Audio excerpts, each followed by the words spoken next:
공포 부금 모음입니다.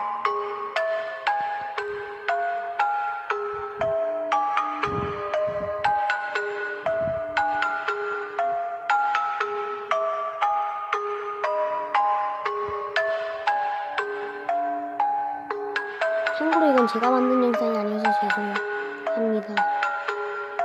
쓸데가 없었더라고요.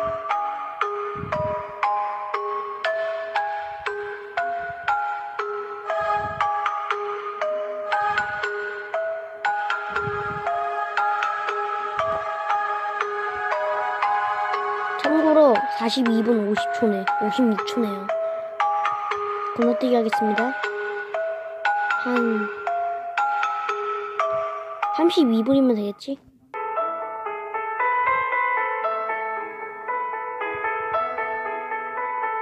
다른 거 해줄게요. 그냥 죄송합니다. 어우, 너무 죄송합니다.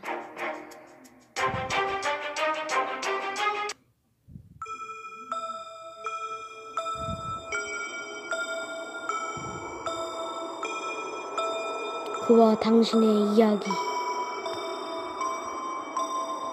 이어폰을 착용하면 더 실감나는 영상을 볼 수 있습니다.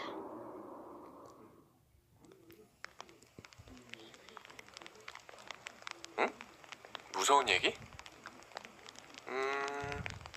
그래? 나 고등학교 때 담임 선생님이 해준 얘긴데, 참고로 이건 수업 제가 시간에 모르는 사람이 한 애들이 겁니다. 다 자고 있어서 선생님이 잠 좀 깨라고 무서운 얘기 해줬었거든. 근데 그게 아직도 기억나. 참고로 이거는 다른 분 영상입니다. 잊지 마세요. 다른 분 영상 좀 빌려서 죄송합니다. 허락도 없이 죄송합니다.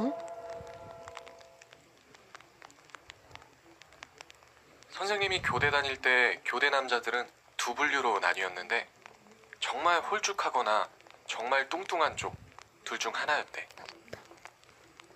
그런데 그 중에도 정말로 잘생긴 분이 하나 있었는데, 당연히 우리 선생님도 그분이랑 친해지려고 엄청 붙어 다녔었대. 아는 선배가 그 남자애랑 엮이지 말라고 계속 뭐라 했었는데, 그분이 잘생겨서 질투나서 그런가 보다 하고서 계속 친하게 지냈었대. 그러다 한 번은 그 선배가 너 쟤랑 붙어 다니지 말라면서 화를 내더래. 선생님은 어이가 없어서 내가 잘생긴 애랑 붙어 다녀서 질투나냐고 화내면서 뭐라 했었대. 그때 그 선배가 엄청 화난 표정으로 그 잘생긴 남자분 과거를 얘기해줬대. 그 잘생긴 분이 예전에 여대 다니는 분과 소개팅을 하고 사귀게 되었대. 여자도 진짜 이쁘고 남자분도 잘생기고 해서 훈남 훈녀 커플로 소문났었대. 그런데 잘생긴 분이 얼굴값 좀 해보겠다고 아무 연락도 안 하고 잠수를 탔다는 거야. 헤어지자는 말도 안 하고 한 달이나 연락을 그냥 안 했대. 처음에는 여자친구가 제발 연락 좀 받아달라고 했는데, 한 달 정도가 되니까 연락도 안 오고 어영부영 헤어진 사이가 되었지. 그리고 그 후에 다른 여자를 만나서 사귀게 됐는데, 그분과 관계가 정말 깊어져서 결혼까지 생각할 정도가 되었대. 그런데 며칠 전부터 자꾸 여자친구가 집을 일찍 들어가는 거야. 예전엔 밤늦게까지 같이 있고 그랬는데, 요즘 들어 집에 일찍 들어가는 걸 보니까 자기가 질린 줄 알고서 차일까봐 조마조마했지. 그러다 여자친구를 불러서 너 요즘 왜 그러냐고 물어봤대. 처음엔 부모님 핑계를 댔는데 말도 안 된다고 계속 추궁을 하니까 그제서야 여자친구가 울면서 얘기했대. 밤에 늦게 들어갈 때마다 자기 집 모퉁이에서 어떤 여자가 자기를 계속 보고 있다는 거야. 안 무서운데? 남자면 스토커라고 신고하려고 했는데 여자일 뿐더러 아무 짓도 안 하고 그냥 자기가 집에 들어갈 때까지 계속 쳐다보기만 하더래.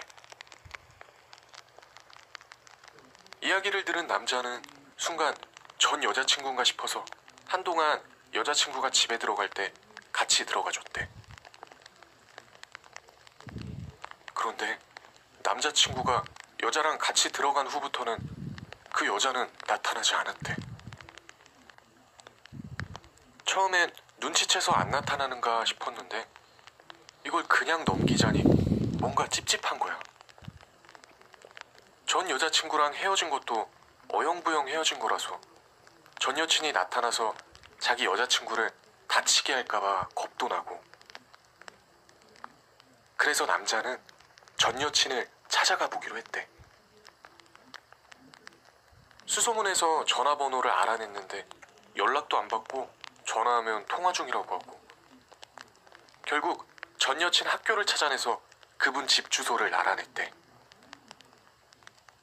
그리고 집을 찾아가기로 했는데 얼굴을 확인해야 하니까 여자친구와 같이 갔었지. 물어물어 집 주소를 찾아가니까 어떤 인상 좋은 분이 우리 딸 친구들이냐고 어서 오라며 집으로 들어가서 얘기를 하자고 하더래. 집에 들어가니까 딸 사진이 걸려있는 거야. 그걸 본 여자친구가 오빠, 나 보던 여자가 저 여자야 그러더래. 남자는 역시 예구나 싶어서 그분 어머님께 딸 얘기를 꺼냈는데 어머님의 입에서 나온 이야기는 충격적이었어. 딸이 남자친구랑 연락이 안 되니까 불안하고 신경도 예민해지다가 결국 우울증에 걸려서 남자친구랑 헤어진 지 한 달 만에 자살을 했다는 거야.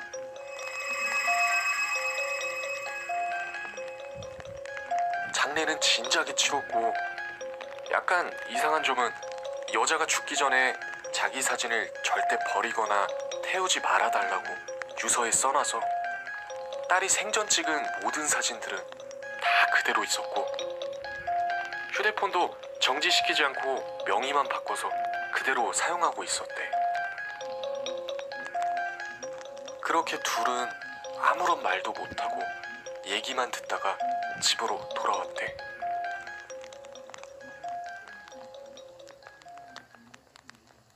여자친구 집 앞에서 항상 여자친구를 지켜보던 그 여자는 뭐였을까?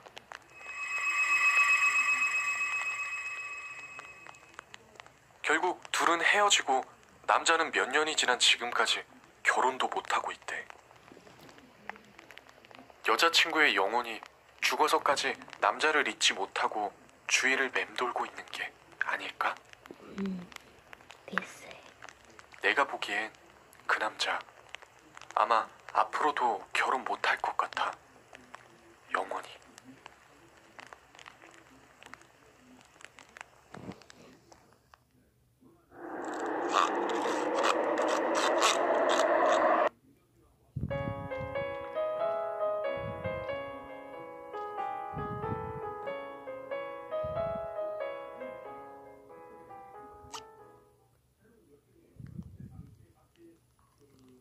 제가 살면서 실제로 겪은 정말 소름 돋는 일이었습니다. 퇴근 후에 이제 주말이라는 생각에 주말 내내 푹 자야지 하며 집에 도착하자마자 씻고 바로 침대에 누워 잠을 청했습니다. 그때가 밤 7시쯤이었는데 웬일인지 그날따라 새벽 2시 정도에 눈이 떠지더군요.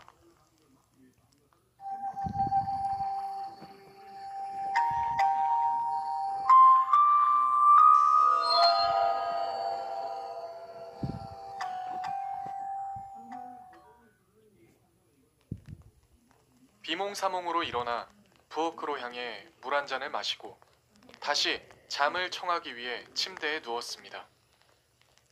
평소에 옆으로 누워서 새우잠을 자는 저인데 갑자기 등 뒤에서 뭔가 털 같은 게 닿더군요. 전 잠시 눈을 떴다가 피곤해서 잘못 느꼈겠지 하고 넘어갔습니다. 그때였습니다. 뒤에서 뭔가 끈적끈적하지만 까칠한 무언가가 등을 툭툭 치더군요.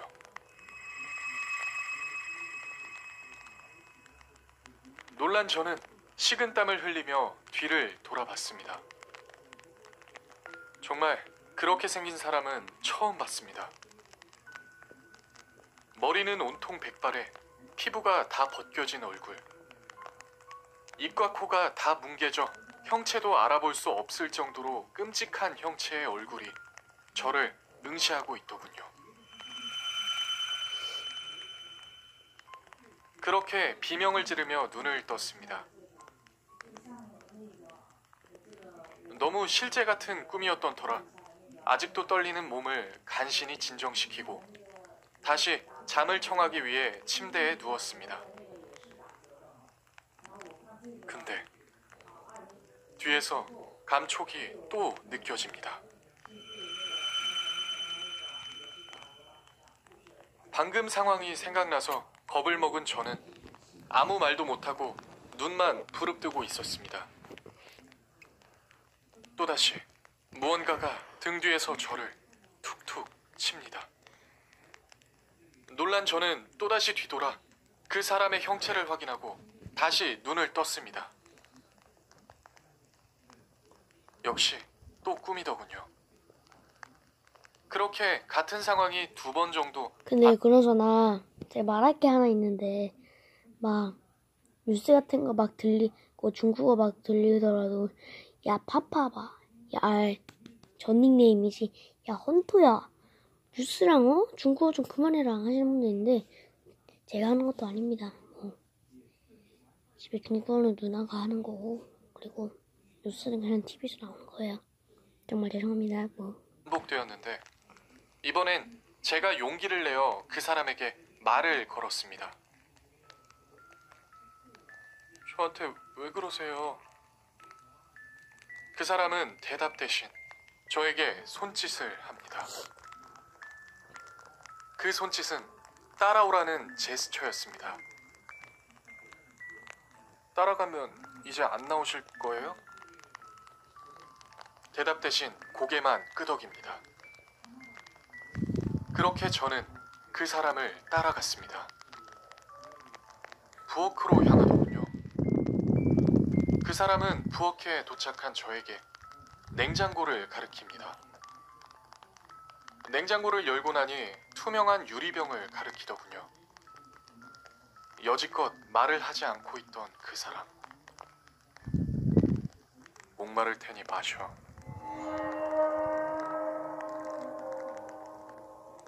너무 무서웠던 저는 거역할 생각은 하지도 못한 채 벌컥벌컥 마셨습니다. 다 마시고 나니 자기를 배웅해달랍니다. 그럼 다시 안 오겠답니다. 그래서 저는 현관문을 열고 집 앞까지 그 사람과 동행했습니다. 저희 집은 아파트인데 꿈속에선 엘리베이터와 계단이 없고 바로 마당으로 펼쳐지더군요. 그렇게 그 사람을 배웅하는데 희한하게 평지를 걸었음에도 불구하고 온몸이 땀범벅에 힘이 들더군요. 대문에 도착하여 그 사람이 가는 곳까지 보기 위해 한 발짝 더 다가가려고 하니 분명히 앞에는 아무것도 없는데 자꾸 막히더군요. 그 사람은 손으로 이리 오라는 제스처를 자꾸 취합니다. 하지만 어찌된 일인지 아무리 가려고 해도 가지지 않습니다. 그때였습니다. 머리에 물방울이 떨어지는 느낌이 들더군요.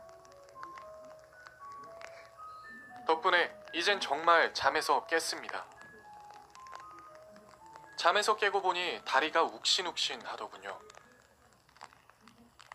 전 그렇게 잠시 정신이 멍한 상태로 가만히 서 있다가 제가 있는 곳을 확인하곤 온몸에 소름이 돋았습니다. 전 옥상 낭떠러지 바로 앞에 있는 막힌 난간에서 앞으로 계속 가려고 계속 난간에 대고 허벅지와 무릎을 받고 있었습니다.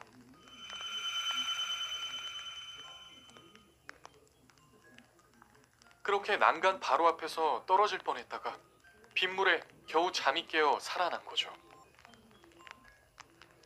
평소에는 잠겨 있어야 할 옥상 문도 어떻게 된 건지 열려 있더군요.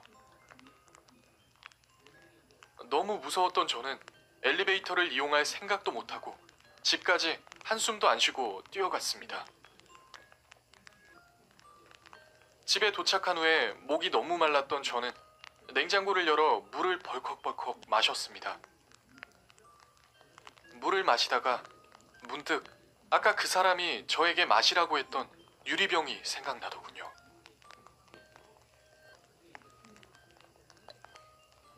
유리병은 제가 잠 안 올 때 한 번씩 먹는 위스키였습니다. 저희 집에서 술 마시는 사람은 저밖에 없고 어제까지만 해도 가득 차 있었는데 한 모금도 남아있지 않더군요.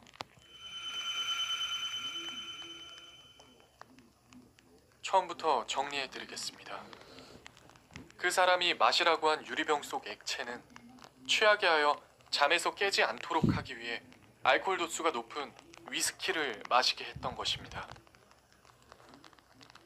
꿈속에서 그 사람을 배웅하기 위해 대문까지 걸어갔던 것은 실제로는 옥상을 향해 걸어가고 있는 도중이어서 그렇게 힘이 들고 땀범벅이 되었던 것이고요.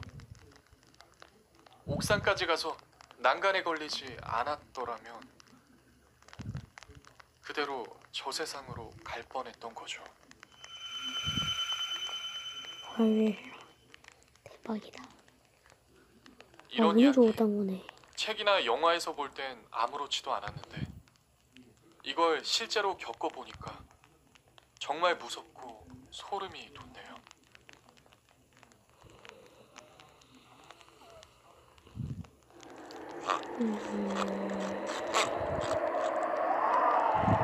오늘 영상은 여기까지입니다. 구독과 좋아요 한 번씩만 눌러주시기 바랍니다. 그럼 안녕. 와.